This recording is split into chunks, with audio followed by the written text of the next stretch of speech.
silapa sizowaka. Nisibona silapa thina sizowaka. Thina nisibona silapa sizowaka. Nisibona silapa thina sizowaka. Nisibona silapa thina sizowaka.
So we're just going around the zoo here. I have made a few tweaks, so we've got some animal signs to place in front of each habitat, and I've gone ahead and placed them around all the habitats of the zoo.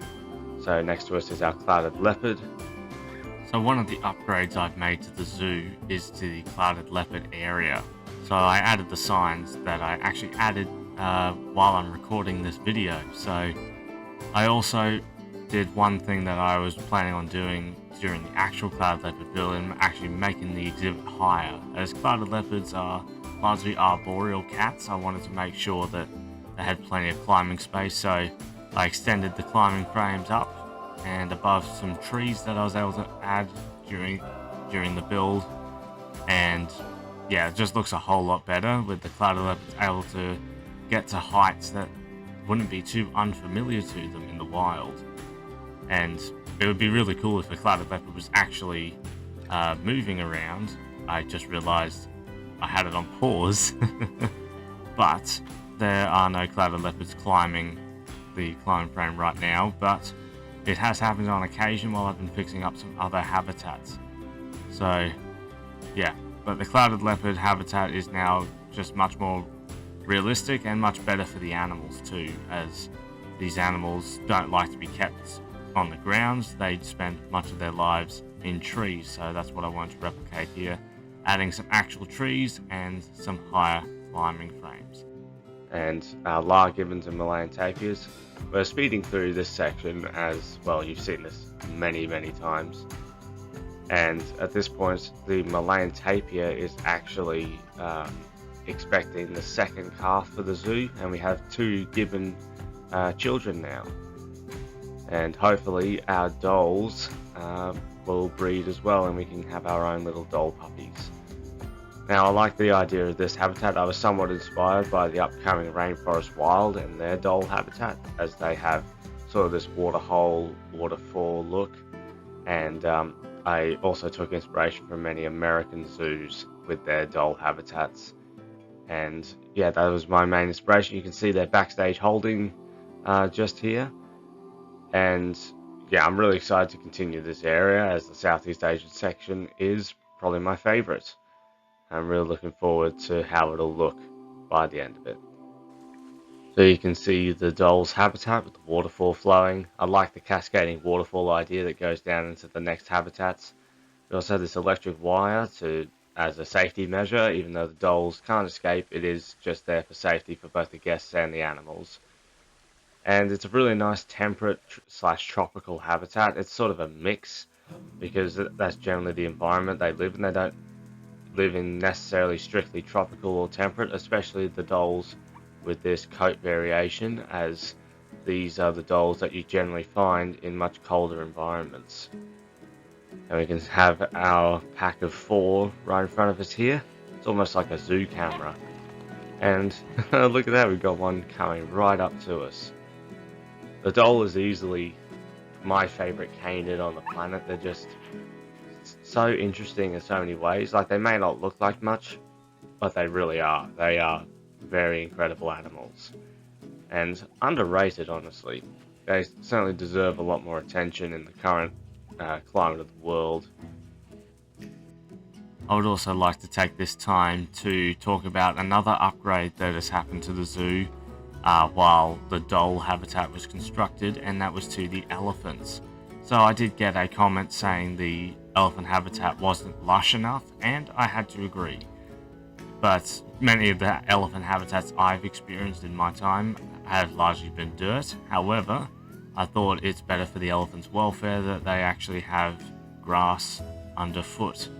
Another main change is that our Sumatran elephant bull is now no longer alone. So I've changed out the water buffalo that are now waiting here for a future home with the Indian rhinos when we get to them much later in the series, is now with a large herd of females. And I think about 4 of these females are now expecting. So we will have our first elephant calves born at the park, which will be a wonderful occasion, as the Sumatran elephant is a critically endangered species, and in the Planet Zoo world it would be a real big success. However, the biggest change is not just the number of elephants, but to the exhibit itself. So over here, it used to be native forest that I placed in myself, but I chose to extend the elephant habitat out, as keeping them in one yard isn't actually the best for the elephants' welfare. So I wanted to create a whole other area for the elephants to inhabit. Oh, just realized this tree is not quite sitting where it should be. Don't know how that happened, but there we go, fixed up. So I gave these elephants a lot more space and a lot more water, so the elephants are able to get more hydrotherapy. And yeah, I really like this more natural exhibit with guards around the trees, just so that there isn't too much space between the elephants and the trees themselves. But this habitat is right next to the parking, and for animal security, I extended the perimeter fence, also adding a log wall to disguise the exhibit's position, and also added a concrete wall to disguise just the natural walls of the habitat's barriers. And I think it works quite well, and I created this pathway past the buffalo that are living in here, just so the elephants can get to this extra habitat, and they certainly love it. I also added a Indonesian facade to the front of this habitat, as it wouldn't have really worked with the Indian elephants, as they aren't from Indonesia, but with the Sumatran elephant it works a lot better. Now, for those who have a keen eye, I've also changed the indoor housing for the elephants to be much more realistic and more spacious somewhat. So I extended the habitat just by an extra 4 meters out, removing the keeper hut that was there, just so I can have spaces for all 6 elephants that are part of our herd. And it looks much better. I like how this looks. It looks much more like how elephants are actually kept. I, however, took a look at a few elephant barns on the workshop, and they are just at a much larger scale. And yeah, I did not really have the space for it, but I feel like my elephant barn is pretty good the way it is. It does the job quite well, and I think many of the elephant barns I've seen are made in spirit of elephant barns in zoos, where elephants do need to be kept inside for large portions of the year due to colder temperatures. However, in Australia, that's not really too much of a problem, particularly up in Queensland, where it is a whole of a lot warmer than New South Wales. And these elephants enjoy a year-round stay out in the open. I did also make this pool deeper at the end, so I gave it its own deep end, so the elephants are able to get a lot deeper into the water. The pools here also change depth every now and then. Now's the time to take the opportunity to discuss what is happening here. So while I was building the Dhole exhibit, I wanted to sort of create an outline for the rest of this area. So this is going to be sort of our other Asian animals. So we're going to have a sun bear habitat where the male and female sun bear will interchange into the main habitat at different times of day. Next to them is going to be an otter habitat with a shape of the pool that I made myself. These holes are going to be filled in with rock, and the habitat's only going to be going about this big, so the sun bears will have a lot more space. And up here will be a largely obscured binturong habitat, just to give these elusive animals a bit more privacy, but they will have a good-sized habitat. I have also contemplated potentially using other new species mods. So I've thought of adding in langur monkeys of various kinds that have been introduced to the Nexus mod page recently, but I'm not sure. I think I should just stick with the roster that we have right now, as with the Dholes, tapirs, gibbons, leopards, the elephants and water monitor, and what will be our Sumatran tigers, our Sumatran orangutans and siamangs, a pretty solid Asian section to our rainforest refuge, because then we'll be starting on Africa, which will be another large section. However, given I've got a whole herd of elephants here, the African bush elephant will no longer be a part of the plan, so it'll just be the buffaloes, gorillas, and other Congo wildlife. So it makes it an easier job for me, but also makes a lot more sense, as in Australia we generally do just keep Asian elephants these days. Our last African bush elephants passed away a good few years ago, and we haven't had any since. Oh, look at that. Keeper walked straight through that fence, and honestly, I feel like a keeper could squeeze through that. It's a good size. I was actually tempted to change the fence out for just vertical columns, and I may still do that at some point, as it's, well, much easier, more accessible for the keepers, and still keeps the elephants inside. But they are a beautiful model. But yes, that is all the plans that we have for the current section of the Rainforest Refuge. I'll try and build right up until Christmas, although I feel like the dhole may be the last habitat for now, as the elephants and the clouded leopards did take a good bit of work, not to mention also tuning up a few different areas of the zoo. But we do have a Christmas tree set up where a eucalyptus once was, and I'm still thinking whether I should add a statue here instead. But that is all for this East Coast Conservation Park build video. If you enjoyed it, I would appreciate the like, and if you want to, subscribe, because we are very close to 2,000 subscribers. But this has been a good start to the East Coast Conservation Park, and I will only wish you a Merry Christmas. I'll see you all in the next video. Bye bye.